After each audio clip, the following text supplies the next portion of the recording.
Buenas tardes, bienvenidos en esta ocasión una vez más a un tiempo de compartir la palabra de Dios.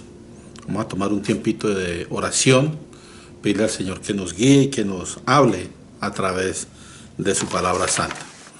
Padre bendito, venimos en esta tarde para darte gracias por tu cuidado, gracias por tu amor, por tu misericordia. Gracias, Señor, por la bendición de conocerte.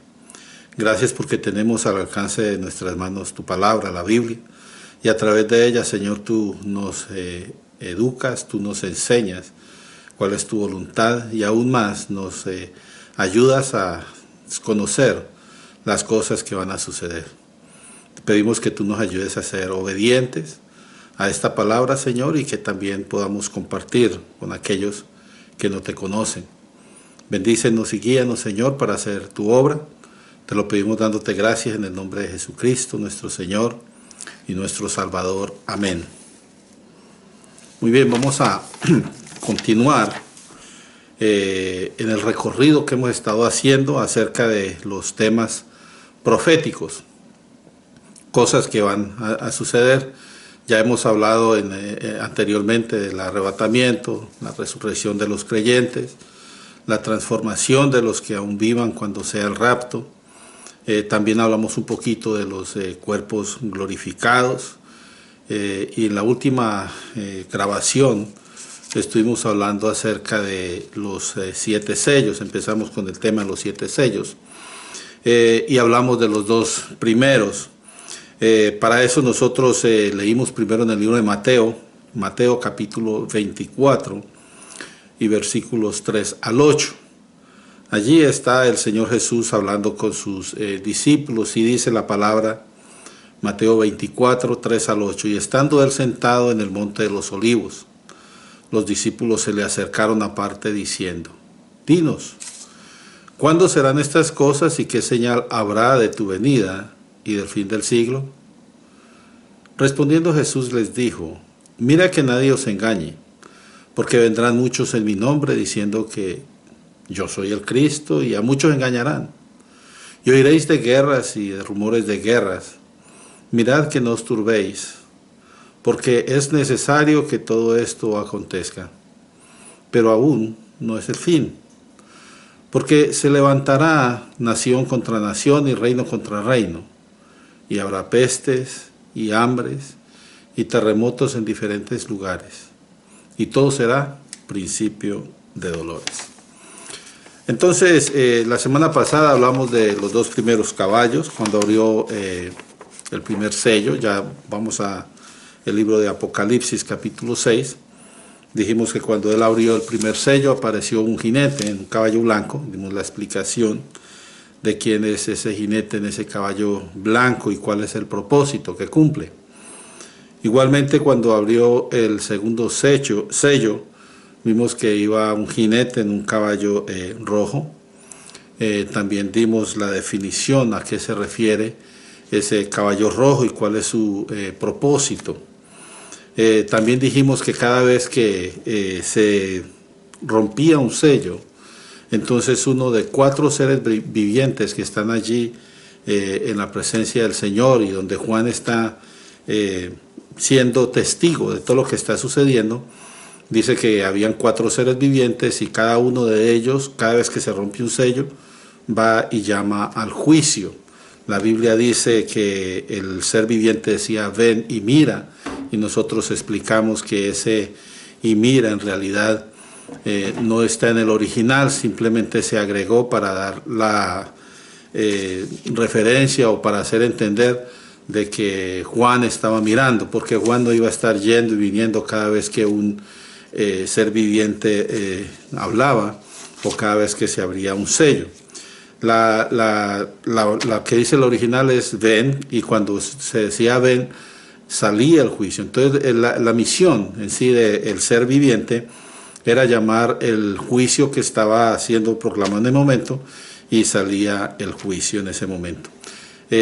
Hablamos también de que estos sellos, estos jinetes son consecuentes, o sea, lo que sucede con uno va a ayudar a lo que va a seguir a hacer el segundo, y así hasta el final. Entonces vamos a retomar desde el tercer sello. Ya habíamos visto primero y segundo.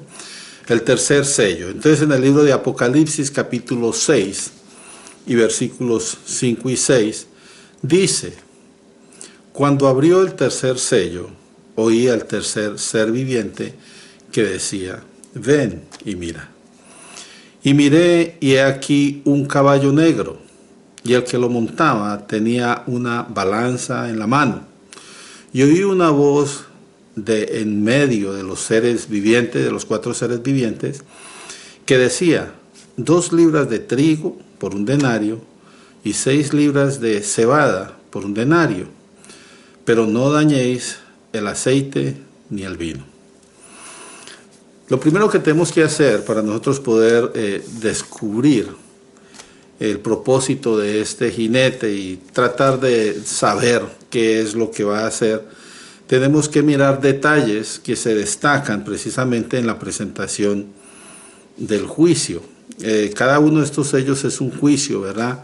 Ya lo dijimos. Entonces, vamos a ver qué detalles podemos hallar en esta definición de este tercer caballo.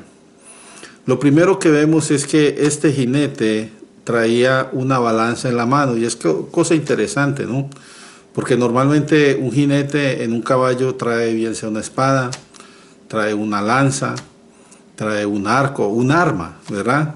Pero dice que este jinete traía una balanza en la mano. Ahora, ¿qué puede significar eso? Que venga un jinete y que traiga una balanza en la mano. Entonces lo primero que vamos a mirar es el significado de balanza. ¿Qué entiende uno cuando habla de balanza? La balanza es generalmente un símbolo de justicia, pero algunos pasajes de la Biblia dice que aunque es el símbolo de justicia, puede ser alterada, y encontramos de que eso es lo que sucede muchas veces. Entonces yo les voy a leer unos pasajes donde se habla acerca de lo que es una medida injusta.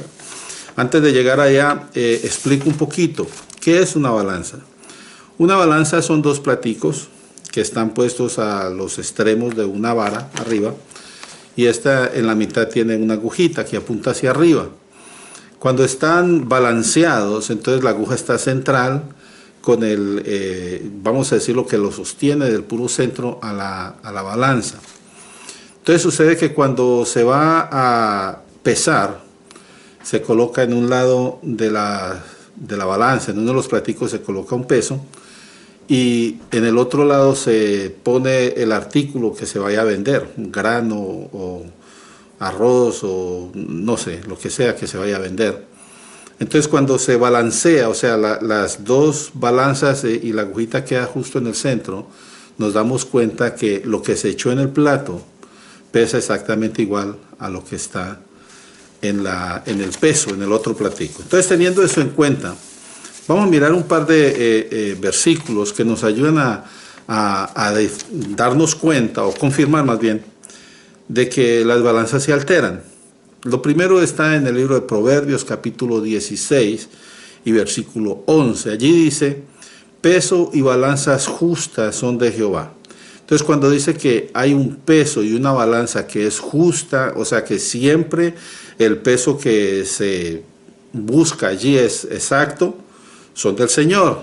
Y luego dice: obras suyas son todas las pesas de la bolsa. Cuando uno habla de en ese versículo habla acerca de las pesas que están en la bolsa, es porque las personas que van a medir por peso algún artículo, entonces tienen unas pesas hechas de metal normalmente. Una es de media libra, una de 1/4, una de 1 libra. Entonces cada una de esas pesas tiene exactamente la medida que se le ha asignado. Entonces cuando usted coloca ese peso en uno de los lados de la balanza y se llena en el otro lado, el artículo que se está pesando va a salir justo como es. Pero ¿qué pasa? Resulta que hay personas que le liman un poquito a esas pesas o las desgastan, Entonces va empezando a perder peso, vamos a decir, el objeto que está rigiendo la cantidad que debe venderse. Entonces cuando alguien va y compra una libra de algo, si lo pone en otra balanza que esté buena, entonces se van a dar cuenta que le falta un cuarto de libra o algo así. ¿Por qué? Porque esas pesas han sido alteradas. Entonces, al final, lo que se va a tener es un peso injusto. Y tenemos que tener en cuenta esto porque lo que el jinete lleva en la mano es una balanza y en esa balanza nos va a ayudar a entender por qué eso va a ser un juicio. Vamos a otro pasaje, Proverbios 20, 23, dice, abominación son a Jehová las pesas falsas. Mire, aquí nos damos cuenta que Dios no está de acuerdo con que las personas no sean justas. Lo que busca Dios de cada uno es que seamos justos. Si usted va a vender una libra de algo, que sea una libra de algo. Entonces, cuando usted altera la pesa, la balanza, entonces dice que eso es abominación al Señor. Y dice, las pesas falsas y la balanza falsa no es buena. Está hablando de la aparatico, la balanza es la que tiene los dos platicos y la pesa es ese pedazo de metal que tiene el peso requerido. Ahora, en el libro de Miqueas, capítulo 6 y versículo 11, encontramos digamos, Dios da un veredicto allí y lo hace a través de una pregunta. Miqueas 6:11 dice, ¿daré por inocente al que tiene balanza falsa y bolsa de pesas engañosas? Entonces lo que está diciendo allí Miqueas es que Dios no va a perdonar, o sea, no lo va a dar por inocente a aquel que es injusto. Entonces estamos hablando ahorita de injusticia y se toma de referencia el símbolo, vamos a decirlo así, de la balanza. Entonces vemos que este jinete trae una balanza y ya explicamos un poquito lo que es la balanza. Ahora, después dice que se escuchó una voz en medio de los seres vivientes. No dice quién dijo. Si alguien habló, no refieren a quién fue el que pronunció. Simplemente se escuchó una voz de en medio de los cuatro seres vivientes. Ahora, ¿qué decía esa voz? Entonces la voz dice, 2 libras de trigo por un denario y 6 libras de cebada por un denario. Pero no dañéis ni el vino, ni el aceite, ni el vino. Entonces, es una voz que está hablando acerca del propósito de la pesa. Entonces, la pesa es vamos a decir, un mensaje que está trayendo el jinete. Con solo traer la báscula, entonces sabemos que va a haber carestía, y lo vamos a mirar en un momentico más, porque está diciendo que 2 libras de un artículo por un denario. Ahora, ¿qué es eso de un denario? Posiblemente muchos de ustedes ya saben que es un denario. Un denario es lo que ganaba un obrero en un día de trabajo. Entonces, lo que quiere decir es que una persona llegaba a su labor y acordaba con el señor, el jefe, voy a trabajar por tanto, y entonces eso le pagaba. Eso era un denario. Hay una cantidad, hoy en día, por ejemplo, si alguien gana, vamos a decir, $5, trabaja 8 horas, entonces el denario va a ser $40. Todo depende de cuánto gane la persona, para que no más decir, que son 50, no. Lo que trabajaba una persona en un día, esa era la cantidad, ese era el valor. Entonces, cuando dice aquí 2 libras de harina, de trigo, 2 libras de trigo por un denario, quiere decir, usted va a trabajar todo el día y lo que va a recibir es 2 libras de harina. Ahora, en tiempo regular, cuando no hay persecución, cuando no hay dificultades, un obrero podía comprar con un denario 12 libras de trigo o 30 libras de cebada, y eso era suficiente para alimentar a toda su familia. Pero ahorita, allí en el tiempo de la tribulación, cuando van a estar saliendo estos juicios, entonces nos damos cuenta de que va a haber una carestía tremenda. No va a ser suficiente sino para una persona, y si hay muchos viviendo en la casa, entonces van a empezar a tener hambre y de ahí se van a crear algunos conflictos, algunas dificultades. Más o menos de eso es lo que está hablando esta balanza que trae el jinete. Está condenando básicamente a que las personas pasen hambre y necesidad. Lo otro que dice acerca del aceite y del vino, entonces tenemos que entender que en tiempos regulares estos artículos son de fácil acceso.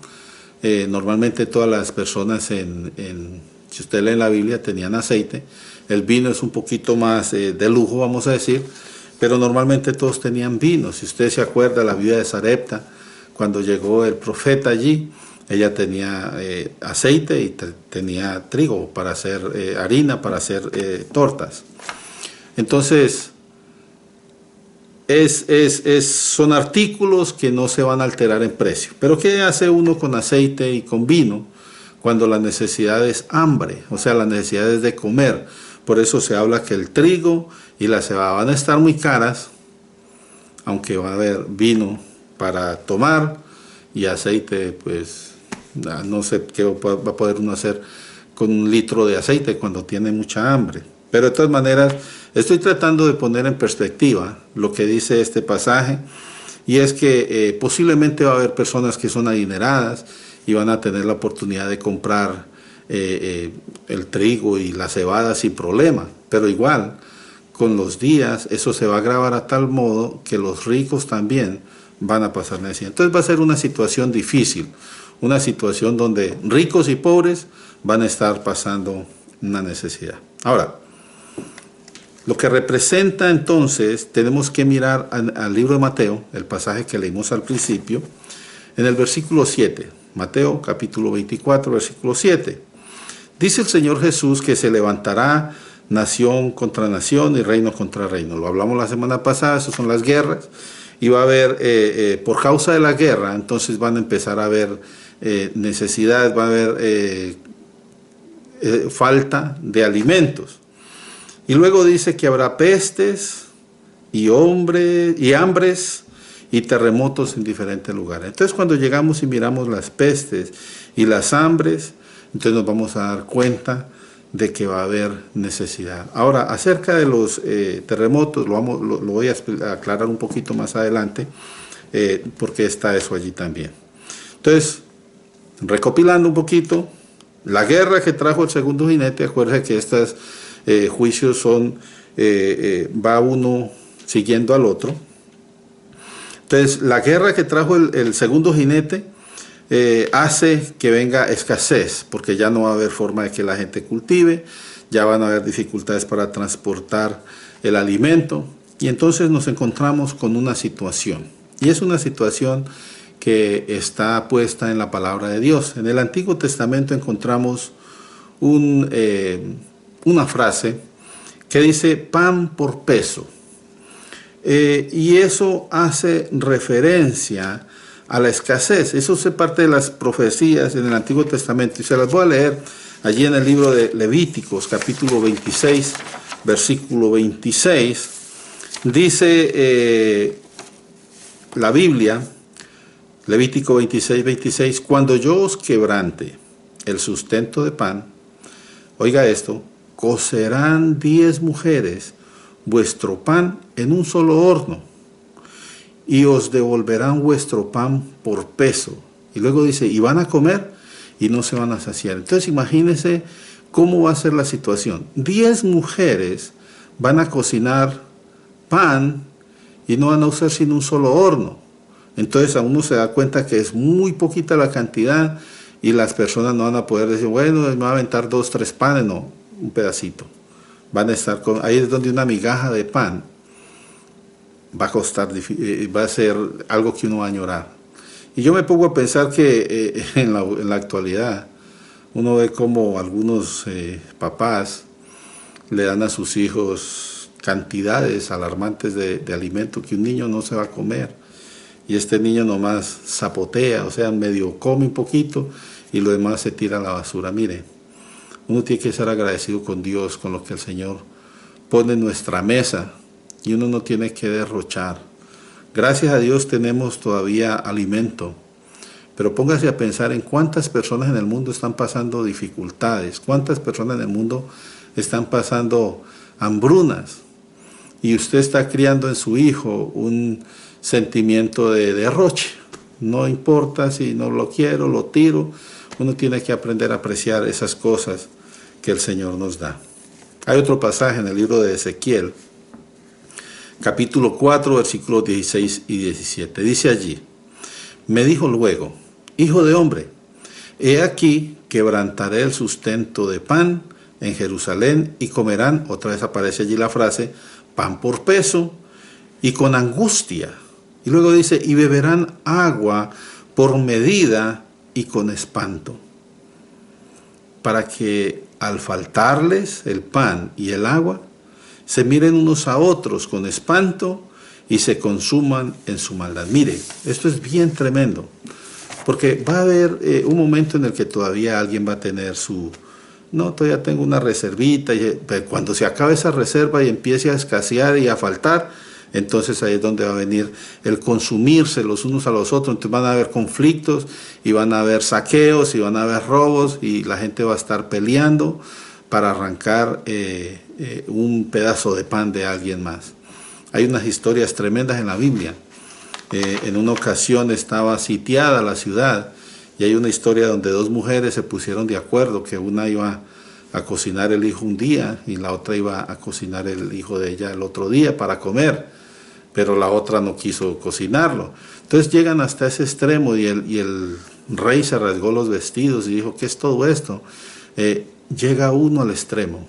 Mire, decir que el hambre es un juicio es algo tremendo, porque de verdad, cuando el hambre toca la puerta, eso es el acabose. No encuentra qué consumir.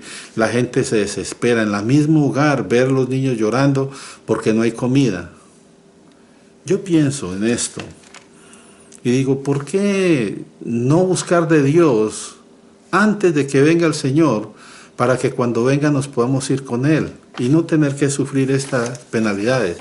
Porque acuérdese de una cosa, ya lo dijimos, el arrebatamiento viene, la iglesia se va, y los que se quedan aquí les va a tocar sufrir esto. Y algunas personas que van a la iglesia se van a quedar. ¿Por qué? Porque no son fieles, porque no leen la Biblia, no oran, se les hace fácil faltar, se les llama, no, si no me llaman no oro. Entonces, ¿qué es eso? No quieren buscar de Dios. Y la Biblia dice, muy claro, el Señor dice, velad y orad, porque usted no sabe cuándo va a venir el Señor. Habla de las 10 vírgenes. 5 estaban apercibidas, estaban bien, y las otras 5 se quedaron. ¿Qué les va a tocar a esas otras 5? Pasar la tribulación. Y en la tribulación es donde las personas van a tener que morir por Cristo. Ahora estamos en el tiempo de la gracia, la gente hace lo que quiere y al fin y al cabo, pues el Señor, Dios es bueno, como dicen. Pero el tiempo de la tribulación va a ser difícil. Entonces, preocupémonos por buscar del Señor, preocupémonos por entregarle nuestra vida a Él. Entonces, tiempos de escasez, hambre, que es resultado natural de la guerra. Entonces, para resumir, este jinete representa hambruna, representa escasez, y es importante señalar esto, hermanos, hermanas, porque le va a ayudar al primer jinete.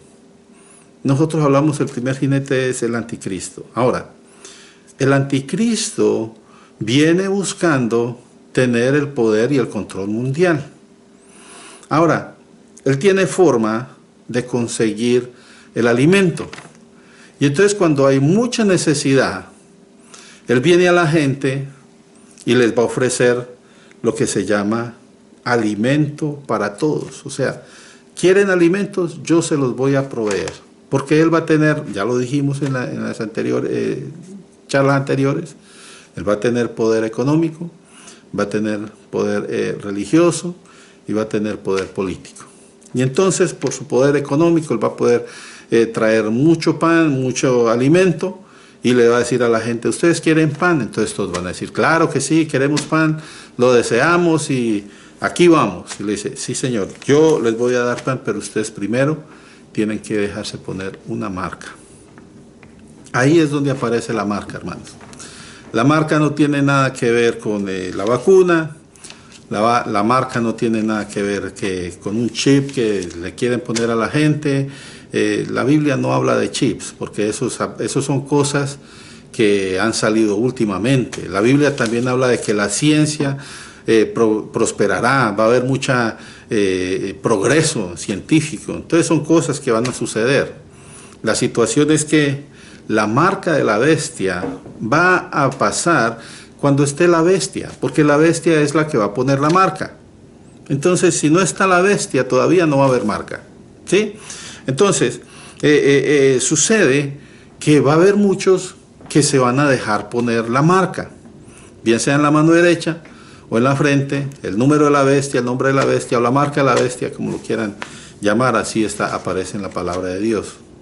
Entonces, ¿qué pasa? Todo aquel que reciba la marca de la bestia está afirmando su condena, porque todo el que reciba la marca es condenado.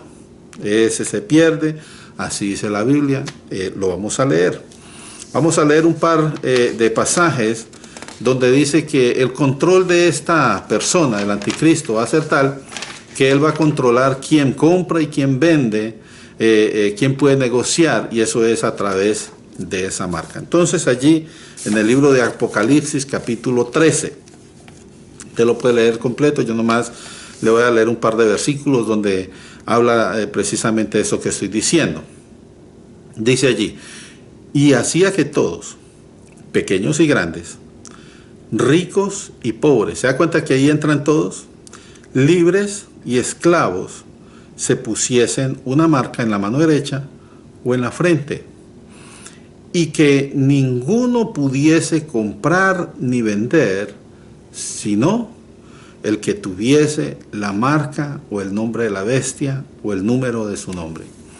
Nos damos cuenta que eso es algo extremista. En medio de una hambruna, en medio de una necesidad bien grande, mucha gente va a decir, no, pues me la pongo porque para salvar a mi familia. Pero la cuestión es esta, hermanos. Uno tiene que entender que Dios se las arregla para proveerle a su pueblo. Yo les voy a citar un pasaje allá en Daniel. Habla de que el rey de Babilonia hizo una estatua, y entonces dijo que cuando sonara las trompetas y los tamboriles y todo el mundo se tenía que postrar y adorar esa imagen. Entonces hubo tres muchachos de los que llevaron de Israel que no se quisieron postrar, Sadrach, Mesach y Abednego. Entonces vinieron y los trajeron delante del rey y le dijeron, estos no se quieren postrar y no quieren adorar tu imagen. Entonces le dijo el rey, oye, ustedes están listos para que cuando suene la trompeta, o sea, como que les estaba dando chance, cuando suenen las trompetas y todo eso, se van a postrar y van a adorar la imagen. Y ellos dijeron, no señor, no lo vamos a hacer.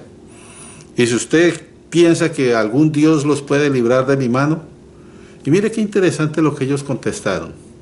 Ellos dijeron, pues aunque nuestro Dios no nos salvara, todavía seguimos creyendo en Él, y todavía no vamos a postrarnos delante de su imagen, no lo vamos a orar. Y usted sabe la historia, si no la sabe la puede buscar allí en el libro de Daniel.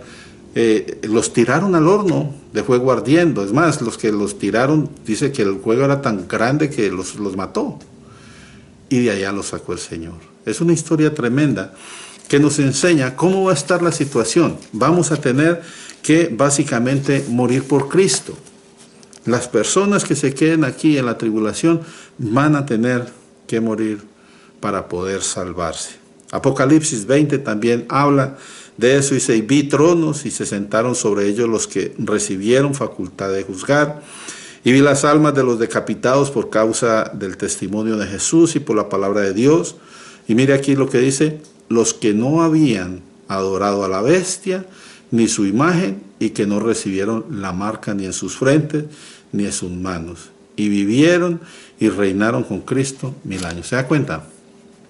Por eso es que dice que en alguna parte El reino de Dios lo arrebatan los valientes. Uno tiene que ser valiente en este tiempo y en el de la tribulación más todavía.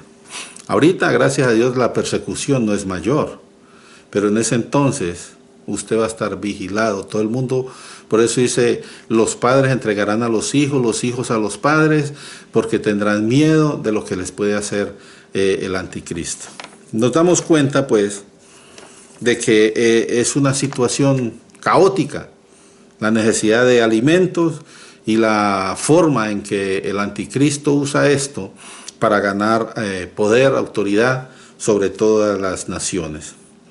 También se puede agregar que la escasez viene por la avaricia de personas que cuando ven que se está agotando algo, lo acaparan y tratan de inflar los precios para así tener más poder económico.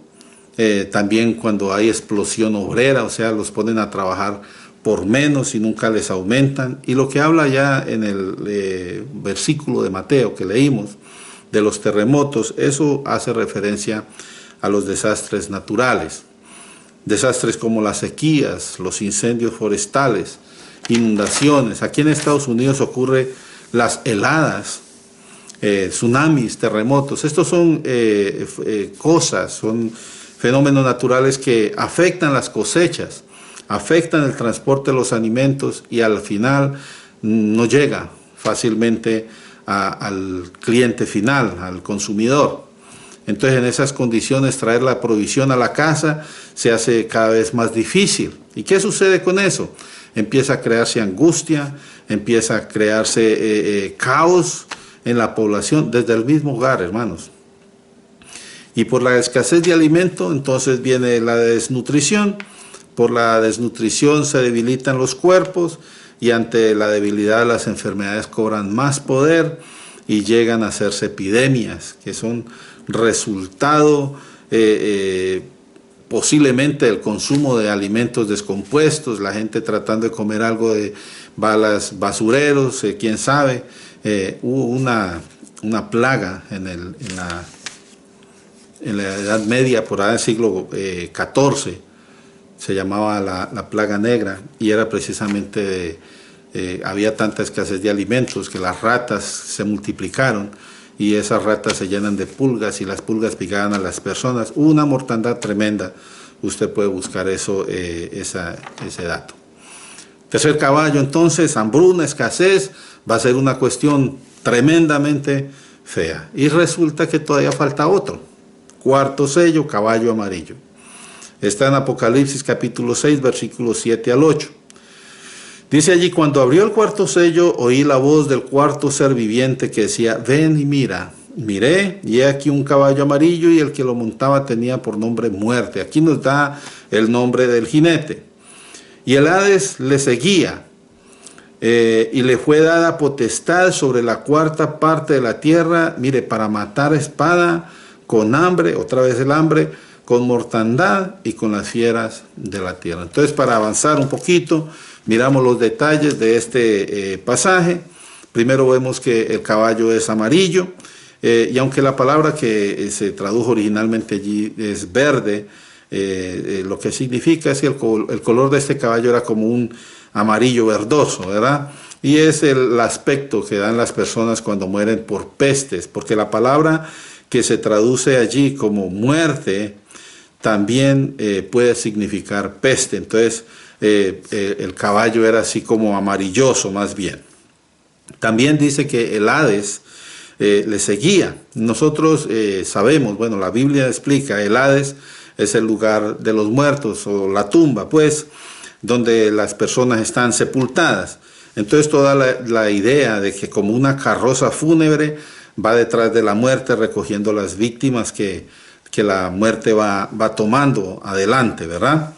Lo otro es que se le da una potestad por la cuarta parte, el 25% de las personas que han quedado hasta ahora. Acuérdense que ha habido guerras, ya hubo una hambruna y ahorita viene otro ataque, y las personas que quedaron ahí todavía, el 25%, se va a encargar la muerte de levantarlos. Es otro juicio. Algo más que podemos destacar allí es que son 4 formas en las que viene el juicio. Y mira, hermanos, en el Antiguo Testamento hay un pasaje que nos muestra esto bien claramente. Yo quiero que leamos este pasaje con detenimiento, porque también nos da a nosotros un modelo, vamos a decir, de comportamiento. Vamos a mirarlo y vamos a tratar de analizar esto. Está en el libro de Ezequiel. Ezequiel capítulo 14, versículos 12 al 21. Mire lo que dice allí.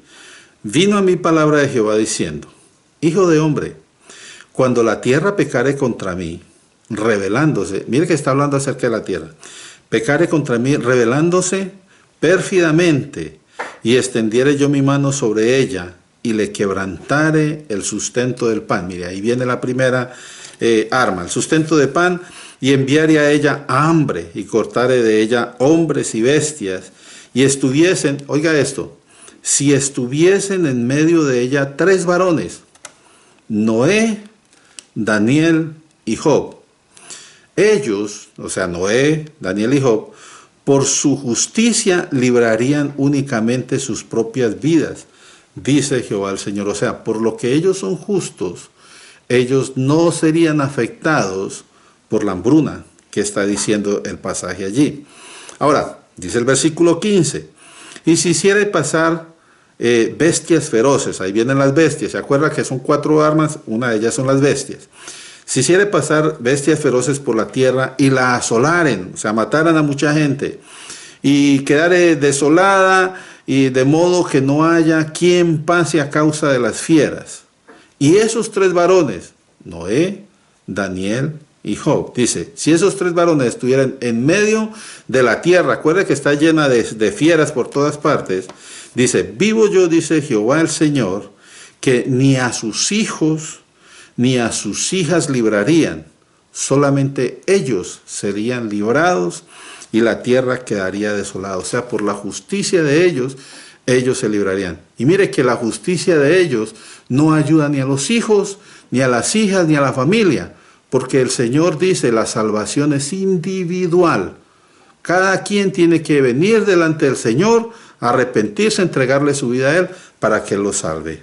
Seguimos, versículo 17, estamos en Ezequiel 14, 17. O si yo trajere espada sobre la tierra, ahí está la tercera arma, y dijere, espada pasa por la tierra, e hiciere cortar de ella hombres y bestias, y esos 3 varones estuvieran, otra vez, si los 3 varones estuvieran en medio de ella, dice, vivo yo, dice Jehová el Señor, no libraría ni a sus hijos ni a sus hijas, ellos solos serían librados.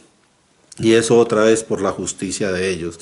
Y dice más, o si enviare pestilencia, ahí está la 4ª arma, sobre esa tierra, y derramare mi ira sobre ella en sangre para cortar de ella hombres y bestias, y estuvieran en medio otra vez ellos, Noé, Daniel y Job, dice, vivo yo, el Señor, no librará ni a hijo ni a hija, ellos por su justicia librarían solamente sus propias vidas, por lo cual así ha dicho Jehová el Señor.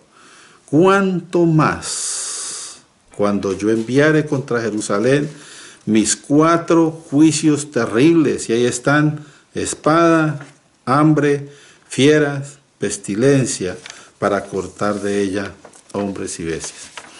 ¿Por qué es este pasaje interesante? Porque esos 3 hombres demostraron una conducta especial. Si miramos a Noé se le dijo, construye un arca en medio de un desierto donde nunca ha llovido y para que te salves tú y tu familia. La gente se burlaba, la gente le decía, loco, ¿cómo está construyendo eso aquí? Y él les decía, va a llover. Y ellos se reían de él porque nunca había llovido. La Biblia dice que salía como un vapor de la tierra y humedecía, pues, para las plantas. Entonces se burlaban de él, pero él obedeció a pesar de las circunstancias alrededor. El otro hombre, Daniel, fue un hombre que fue llevado cautivo ahí a Babilonia. Y entonces, estando allí, él fue fiel a Dios, porque todo el mundo estaba tratando de que él adorara a otros dioses, o que el rey sacaron por allá un decreto de que no podían pedirle a ningún dios, solamente al rey. Y dice la Biblia que Daniel abría su ventana y 3 veces al día oraba, a él no le preocupaba. Y dice que lo echaron al foso de los leones por haber hecho eso, y el Señor lo libró de allá. Entonces, la fidelidad de Daniel. Y el otro hombre que aparece allí es Job. Job era un hombre que tenía muchas riquezas, tenía hijos, y todo eso se lo quitó Dios de un momento a otro. ¿Y sabe qué? Job no renegó. Job se conformó con decir: yo sé que mi Redentor vive y al fin se levantará sobre el polvo, y después de deshecha está mi piel, en mi carne de ver a Dios, el cual veré por mí mismo, y mis ojos lo verán y no otro. O sea, Job confió en que pase lo que pase, el Señor sigue siendo Dios y Él va a cuidar a su pueblo. 3 cosas: obediencia, fidelidad, confianza. Son lo que nos muestran a nosotros este pasaje. Las fieras, la espada representa cualquier clase de arma, que sea para matar, para guerra, crímenes. Cualquier arma es la espada. Sin duda que el hambre, que también es usado como un arma aquí, es una forma terrible de morir, y es puesta en esta lista como una arma de este último jinete. La mortandad es las pestes que vienen y van como un enemigo silencioso, y mata una cantidad de personas y que se den cuenta. Y las fieras de la tierra, en la Biblia hay varios ejemplos. Habla de leones que estaban matando personas allí en Samaria cuando llevaron un pueblo a habitar allí y no conocían el Dios de esa región. Ahí está en Segunda de Reyes, capítulo 17, versículo 25 y 26. Habla de osos también. En una ocasión se estaban burlando de Eliseo, entonces él oró y salieron unos osos y atacaron a unos muchachos. Se habla de las serpientes, hablan hasta de las avispas.